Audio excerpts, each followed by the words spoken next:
Hey, what's up everyone? My name is Thijs and welcome to DualWielded. Now, this is the second and final devlog.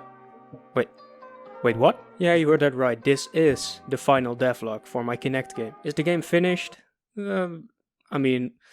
But as I've said before, the game is a school project and school kinda has deadlines and I could actually work to continue this project instead of starting a new one. In fact, some of my teachers tried to convince me to work on this project because they simply thought it was very cool. But I chose to start working on another one. I'll talk more about that at the end of the video. So let's actually start with the devlog. As you could have seen in the previous devlog for this game, I ended up with a nice little neon style and targets that could fly towards the player from random positions. The first thing I added since was a starting screen that looks like this.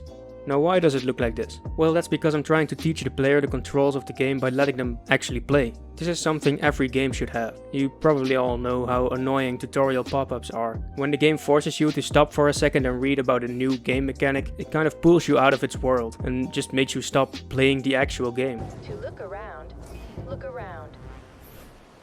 Like, stop that game, I want to explore the game myself, stop holding my hand please. Oh, not you, Shrek. Imagine playing Super Mario Bros. For the first time. You start the game and So these direction buttons make me move in different directions? So what do these other buttons do? Okay, A makes you jump and B... Oh, yeah, I figured that out myself. There's not a lot of buttons on the controller. Miyamoto, calm down.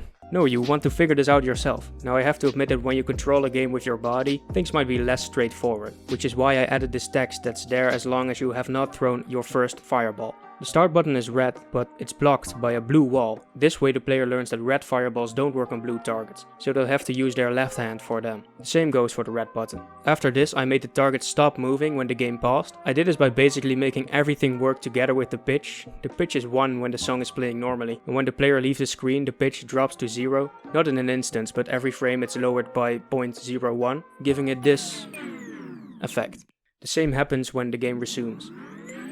I basically synced the target speed and spawn rate by multiplying it by this pitch. When the pitch would be 0, the speed and spawn rates would be 2, etc. Now it's finally time to make the targets appear to the beat of the song. First I made sure that every spawn point would be this exact same distance from the middle.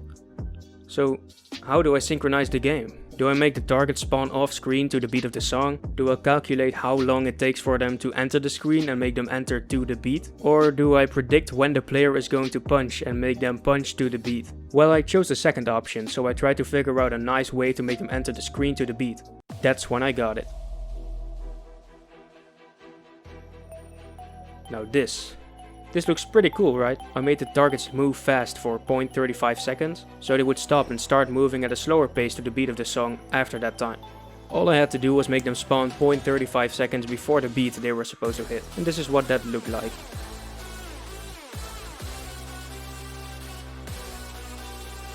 I also added a game over screen. In it you can press either quit or retry.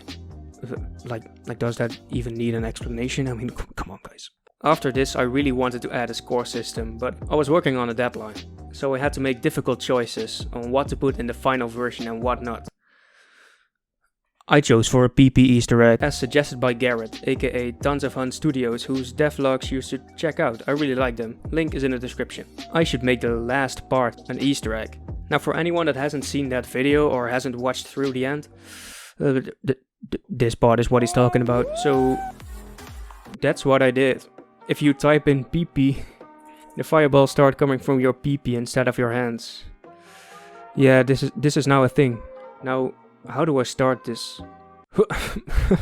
that actually worked. The balls are also a lot bigger in PP mode. Pop! Now, when it comes to playing PP mode, there's no skill involved. It's just moving like a maniac. So that's basically my game. I never gave it a real name, so I'll just call it something like Beat Rush, Music Bender, Fortnite Chapter 3. Normally I would have finished this game outside of school, but there are a couple of reasons why I'm not doing this right now. Firstly, the game is controlled using a Kinect, so not a lot of people could actually play my game if they wanted to. Reason number 2, a classmate asked me if I could help him with his project, which is very cool as well. While I worked with a Kinect to make a game, he worked with a Leap Motion, which basically does the same thing, but it only works for your hands. Obviously it's way more detailed and it detects every single finger, unlike the Kinect. He was working with one of those to make a web application that would help teach the user sign language. Now he actually asked me to help him with this, so we could make a game that teaches the player sign language. We even have a stakeholder for this, the Sign Language Center in the Netherlands, so this might actually become a game that could help people learn sign language in a fun way. You'll see the first devlog for that in 2 weeks. Next week will be the final devlog for my mobile game, since, yet again, school deadlines are a thing. I'd like to invite you over to my Discord. Quite a few people have joined lately and it's getting really cool. I really like the community. You can still subscribe if you haven't, and you can obviously smash that like button. Can we hit 20 million likes? Thanks a lot for watching and I'll see you next time. I mean, I'm just looking at some gameplay I recorded and look at those moves. I call this one the Dancey Dance, and oh, what's even going on at this? Oh! Oh! Oh!